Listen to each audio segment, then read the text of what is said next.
وعلو وناكسن دمان اخيار تخوض دقي سريسي عالكري وراديو أمسون xaruntiisa waddanka Sweden wax iyo barnaamijka martida iyo badadaalada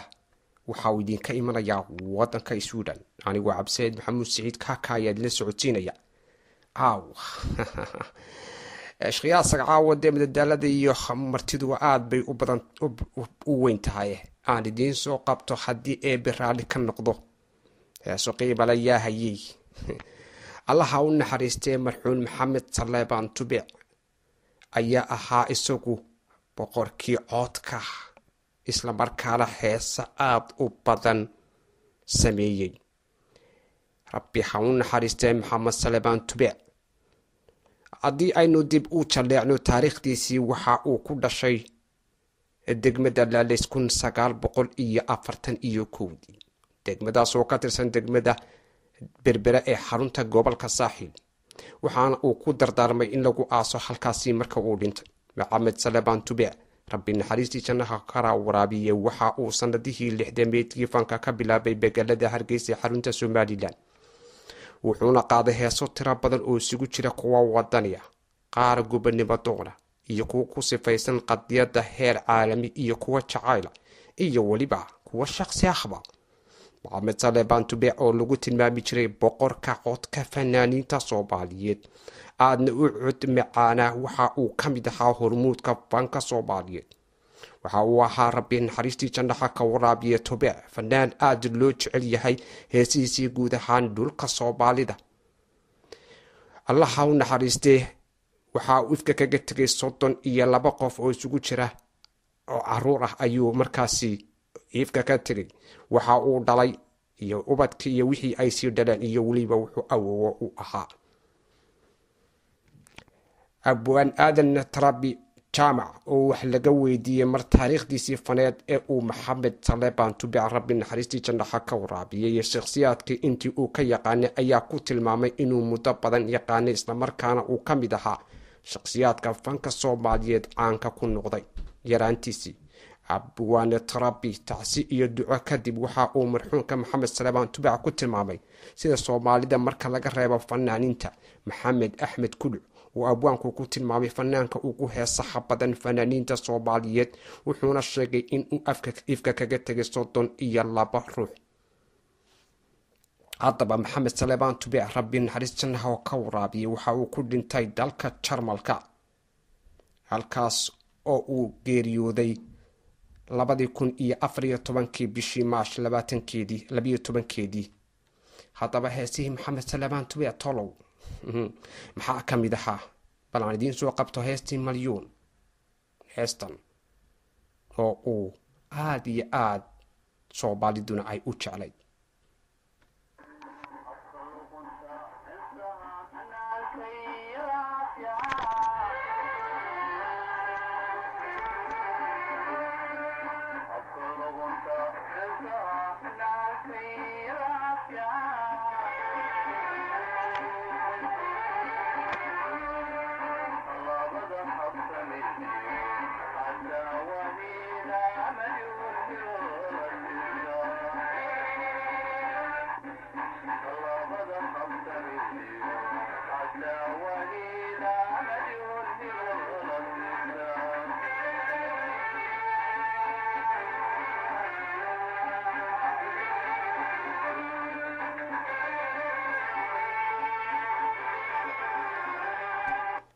Maxamed Saleebaan Tubic rabbi naxariistiisa ha ka waraabiye heesatan waxa uu kaga hadlayay habka iyo dhaqanka iyo haweenku sidii ahaan jireen iyo waliba inta la siisan jiray iyo kharshiyada ku bixi jiray iyo waliba qaabka loo amaani jiray haweenkii Soomaaliyeed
ايش قياسك هاقوبتي كليان مليون هبه لا سيستان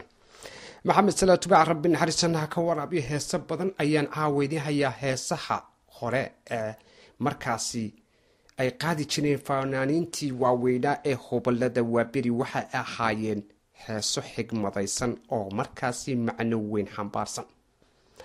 inkastoo jiraan heesa badan oo iminka markaasi iyaguna socda oo ay fanaaniin badan qadan oo Soomaaliyeed kuwaasoo iyaga laftigooda ay xigmadaysan yihiin balse lama meel dhigi karo heesii hore iyo kuwii dambe dabcan dib ayaan ugu soo noqon doonaa haddii ay Ibraali ka noqdee maxamed salebaan tube heesihiisa ka bugan mayne bal hadda in yar aan idin maqashiyo sidoo kale rabbi naxariistana ka waraabiya Saada Cali Warsame iyo Bacalwaan maxay yiraahdeen dartaanu busalo bukooday ayaamo beelkaygu ku tagaya baxsano ma iskeenta ballankii ma rumaysay cishadan ku bartay bariyay ka dambeeyaa bila iiga badnaayo waa sidee barriyay ballantaan dhiganay miyaan baajin karaa ايش قياسك بلانتان دغنا ميان باجين waa riwaayadii habliyow hadmaad guursan doontaan oo ay labada fanaanba ka dhex muuqdeen isla markaana ay ku soo bandhigeen ايش قياسك de wax jacayl la yaab leh oo markaasi ay talantaal u qaadayeen waana muraayadii wala urarayay waqtigaasi riwaayad aan idin maqashiyo hadaba heestii ahayd baxsanay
watay halka aad dhagala socotaan waa radio amso xaruntiisa wadanka Suudaan barnaamijkuna waa imada daali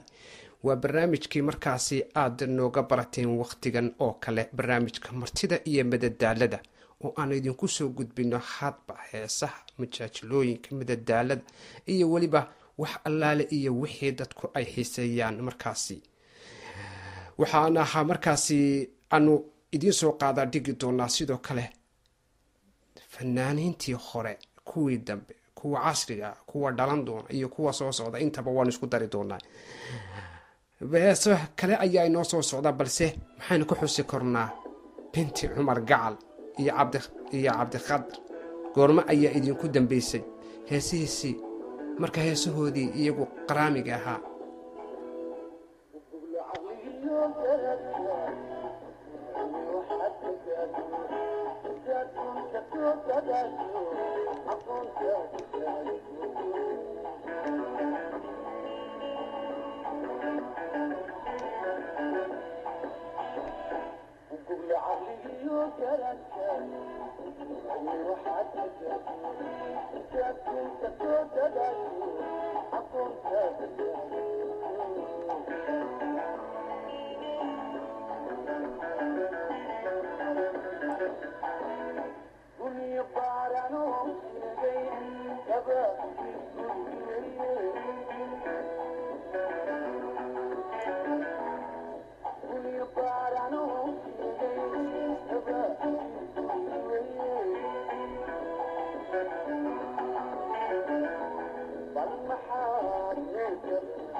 maxaad inoo gabagabaysay dabcan heesihii hore waxa ahaayeen kuwo iyagu markaasi xigmadaysan oo markaasi su-aal iyo jawaab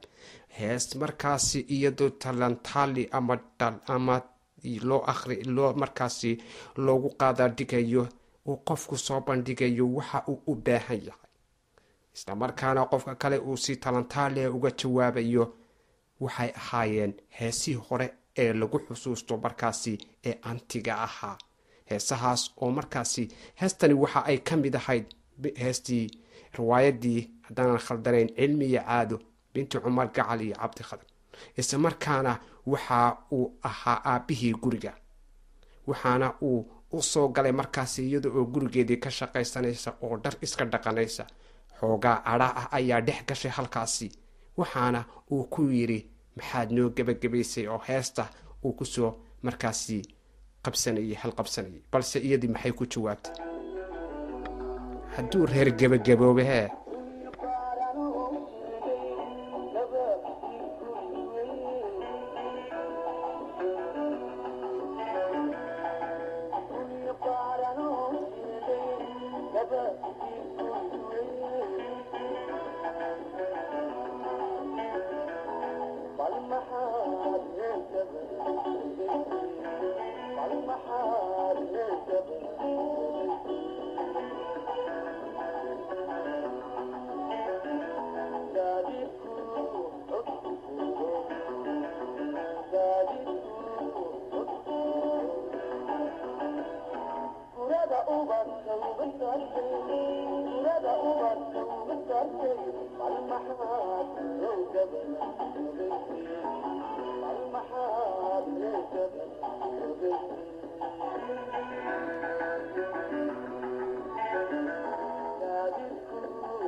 qiyaasa halkaa waxaa laga garan karaa in gabadhu ay ka cabanayso in uu reerka isagu gebagabeeyey gaajo iyo haraad iyo macaluul iyo wax kasta way sheegtay. waxayna tiri reer kala dhisatay adigii oo aan markaasi anagina daryeelin. xagee ku wadaa reerka saaxiib? weli iyadoo hadalkiisii wadata waxay tiri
hadduu reer gabagaboobo gurmadkooduna xumaado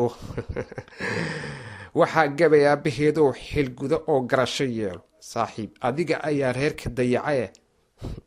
ishqiyaasak dee naga dah anagu caruurta maanaan daadina. waa tahay waxaana taas looga digayay in markaasi dhibta uu keeni karo odayga, isla markaana ay u badan tahay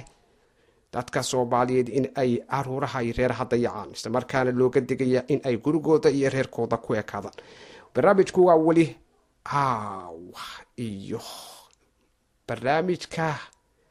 martida iyo madadaalada oo idinka imanaya wadanka Sweden. Radio Amazon ayaa si toosa ugala socotaan, balse aynu gudagalno sidoo kale rabbi naxariistii jannaha ka waraabiye Axmed Yaasiin Digfer muxuu isaguna ka yiri heesihiisii ugu qiimaha badnaa ee aadka loo dhageysto.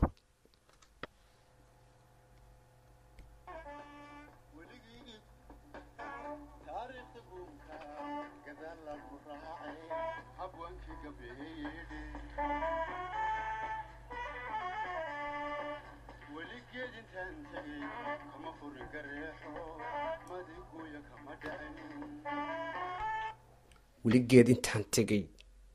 kama xidhin garaaxo madigunya kama dhi. bal fikirka uu ku hadlay waxa weeye mid markaasi hadallo gundhig ah, isla markaana ay halkaad ka dhadhansan kartaa in heesihii hore ay yihiin kuwa markaasi muhiimadu weyn ku qotaba marka aad loo sii tixraaco lana fiiriyo. sii wad.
جوتات قرب مال دبتا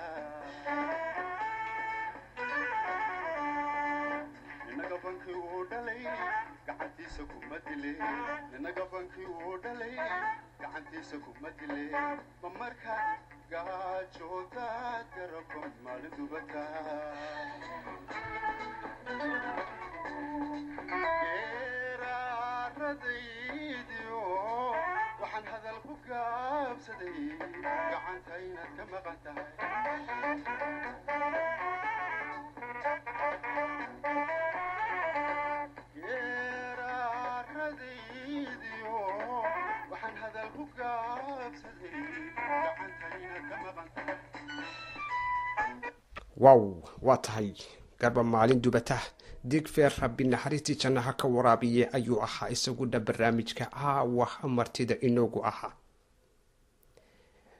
waa tahay dhegeystayaal gunti iyo gunaaladkii barnaamijkeena ayaa la soo gaadhay. barnaamijka martida iyo badadaalada oo idinka imanayay wadanka suudaan igu cabseed maxamuud siciid kaka ayaa idinla socodsiinaya dii rabbi ka raali noqdo igaraalahada haddii eeber raalli ka noqdo waqtigan waqtigiisa waxaanu idinkaga tegaynaa. haddii eeber raalli ka noqdo waanaad ku mahadsantihiin dhegeysiga iyo waqtiga qaaliga ee aada noo hurteen. dhammaantayo isku duuba waxaan idinkaga tegaynaa baxsan iyo kuluc.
Thank you.